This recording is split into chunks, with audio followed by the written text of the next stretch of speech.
If you think hackathons are useless, then please watch this video till the last minute. As a student, you guys miss out on a lot of things, and hackathons are one of the very most crucial things of an engineering degree. In the next 15 minutes, I'm about to tell you the significance of hackathons and why you should participate in it and how it will help you later on during your interviews and job search. So without wasting any more time, let's get into the video. So point number one, what is a hackathon exactly? I've covered that in one of my previous videos, but we are covering it here again. A hackathon is just like a marathon, except in a marathon, you are supposed to run and get that medal. In a hackathon, it's again a competition like a marathon, except in a hackathon, you don't have to run, you have to code. A hackathon revolves around a central idea called as a problem statement. When you're supposed to code, you will be asking the question, on what am I supposed to code? What is my objective? What is the competition that we are coding for? The problem statement is your holy grail.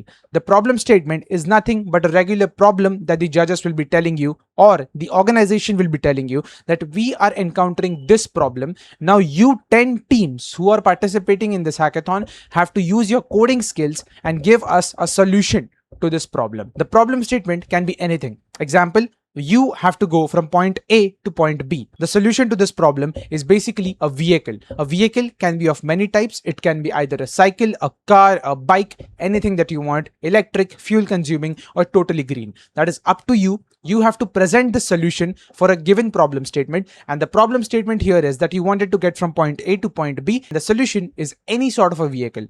Each of the 10 teams will then develop a solution. Somebody would develop a car, somebody would develop a cycle, somebody would develop a bike, somebody would develop a helicopter. It's totally possible. And these teams will then present the solutions to the judges. The judges will ask them to make modifications to their presented solutions. Somebody would ask them, lessen up the fuel usage. For a cycle, somebody would ask them to make it sturdy. The statement will change accordingly during the hackathon, and similarly, the requirements will be told to the team by the judges. After getting the requirements, you are supposed to modify your solution based on the suggestions that you've been given. Note, till now you have been given a problem statement. You developed a solution for that problem. By solving that problem, the judges came in, they reviewed your solution, they gave you insights on that solution, and now they are expecting you to make those changes as they have asked you to choose the correct winner and the statement solution. The team which makes all the changes correctly, which has the best solution in terms of maintenance, in terms of feasibility, in terms of idea, and in terms of brilliance, that same team will be given the most marks and will be the winner.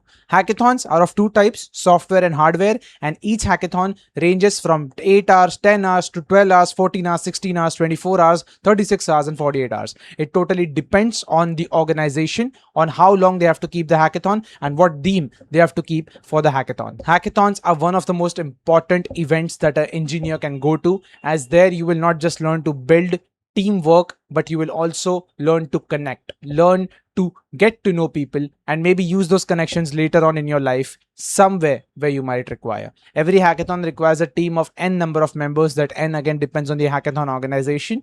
That team will together participate in the hackathon, and together you have to code to win. That is all about a hackathon. Here on the screen, you have the technologies and things that you would need as a prerequisite to get into a hackathon.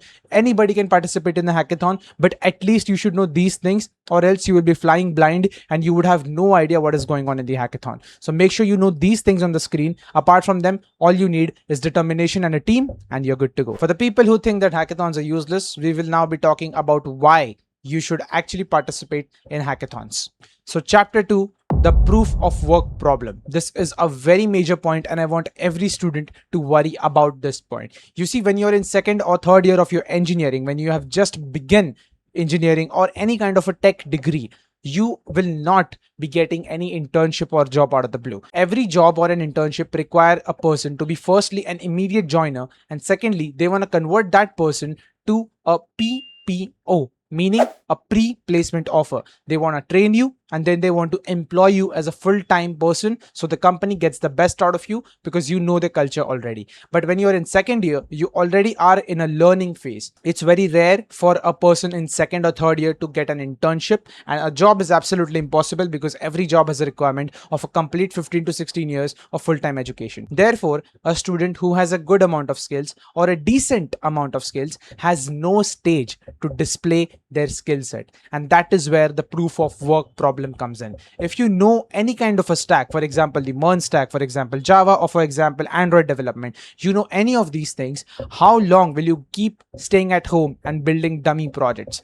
There has to be a way, there has to be a place, there has to be a stage where you perform, where you can display your skills, where you can use your skills to compete in a real-time environment. And that is where hackathons come in. Take a note that you can still get an internship, but till you're not getting that internship, it's better to put your skills out there into the real world rather than sitting at home and building something which will just be on your resume as a dummy project. And that is where hackathons come in. As we discussed, hackathons have problem statements, judges, solutions, a very competitive environment for 48 hours, your team, your code, your editor, and all types of pressure, fun, and connections out there in that single room where you'll be sitting for whatever the time frame of a hackathon is. A hackathon is a hugely underrated event which people usually in tier 3 colleges miss at all times. You have the right skills, you have the right team, you have the right mindset. Go out there, put it out into the real world, and show them that you can build solutions given for a problem statement. Chapter number 3,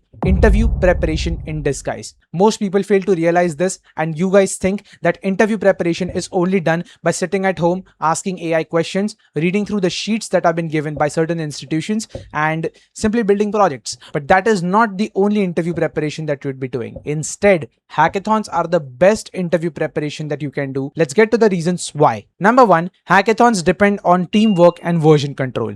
Teamwork is basically your team would be together in that constrained environment where you have to build a solution no matter what happens. If you have to win the hackathon, if you win, if you're a runner-up, if you're second or third places, you are proving that you and your team can think critically in that situation and present a solution that has been given to you as a problem statement. So you are actually an engineer can be proven by that hackathon. With these unique experiences, you also get unique experiences in code. There are certain problems that will not appear when you're sitting at home. There are certain breaking cases which will not appear when you're building projects at home which are dummy, but it will surely appear when the judge is moving around your laptop using that touchpad and pressing random buttons. Your code will break. Your code will break when your friends are testing it. 3 people building an application together has to be the most efficient way to maintain any project. That is teamwork. In that interview, you will be asked on how you are a good team player. You know these questions, right? They're about team players. There's about experience.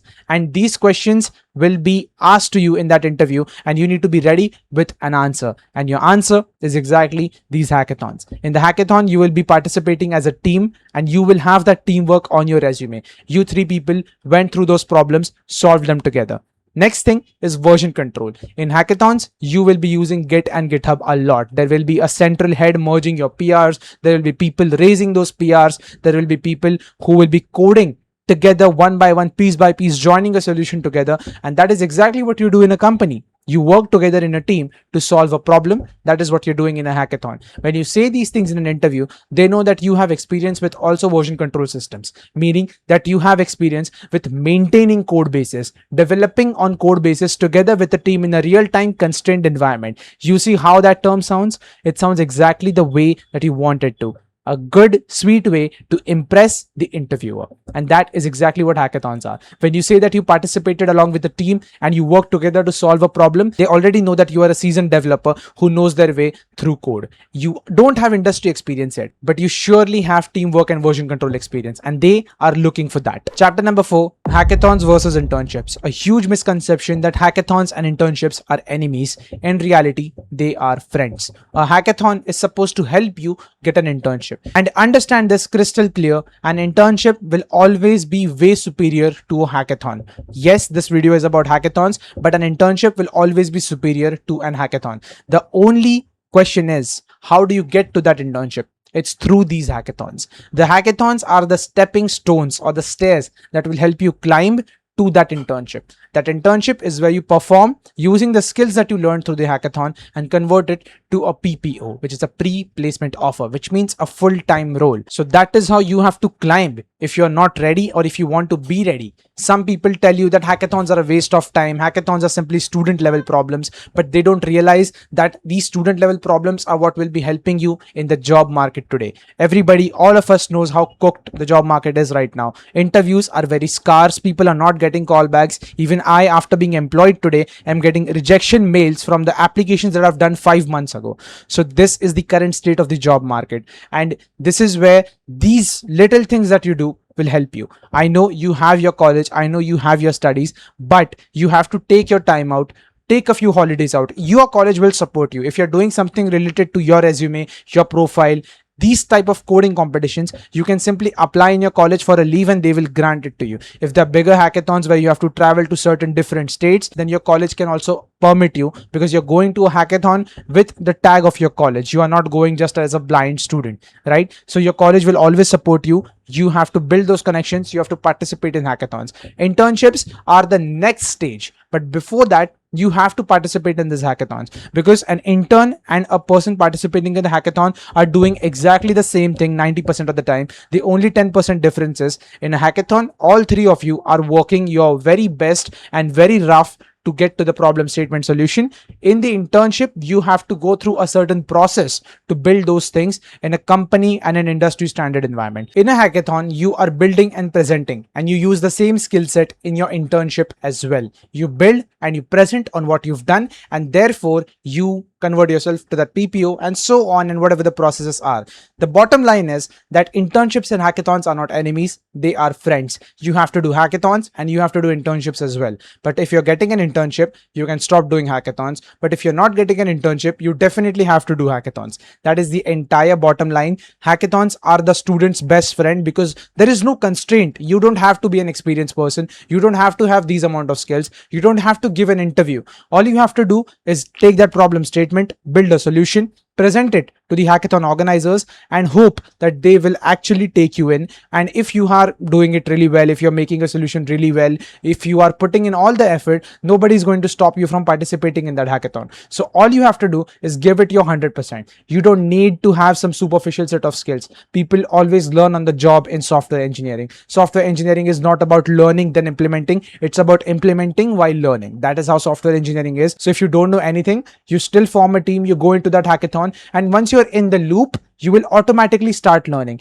And I think that it would be the case that you would instead also start learning on the job very faster. Meaning, in a hackathon, when the environment is time constrained, the adrenaline kicks in and you would be learning a lot more, a lot faster, compared to that you would be sitting at home and actually building something in your safe zone, in your comfort space. Instead of that comfort space, when you're in that time environment, you will be even making things faster, finding solutions faster, and becoming a better developer. That is all about hackathons I had to tell you and why they're important. I hope your POV that hackathons are useless is completely changed now, because hackathons are one of the most useful things that a student can do. And in tier 3 colleges, they are the most underrated, and people don't even dare to bat an eyelash at these hackathons, and they miss out on a lot. And that you realize it when you're finally sitting in that interview room. But people who do it, they're very comfortable in those interview rooms because they are not lying, you are. So start participating in those hackathons and build your good resume. Thank you everybody for watching this video. Make sure to like and subscribe. I hope I'm clear with the concept of the video. Also, thank you so much for all the support for pushing my channel to 1000 subscribers and also giving me a lot of views on my videos. It really means a lot, and this channel has been one of the many things that has me kept going throughout, and just making things on YouTube was always that dream. And thank you so much for helping me complete this 1K target. Let's hope for more such milestones. And that's all from my side. Thank you so much everybody. Ninad out.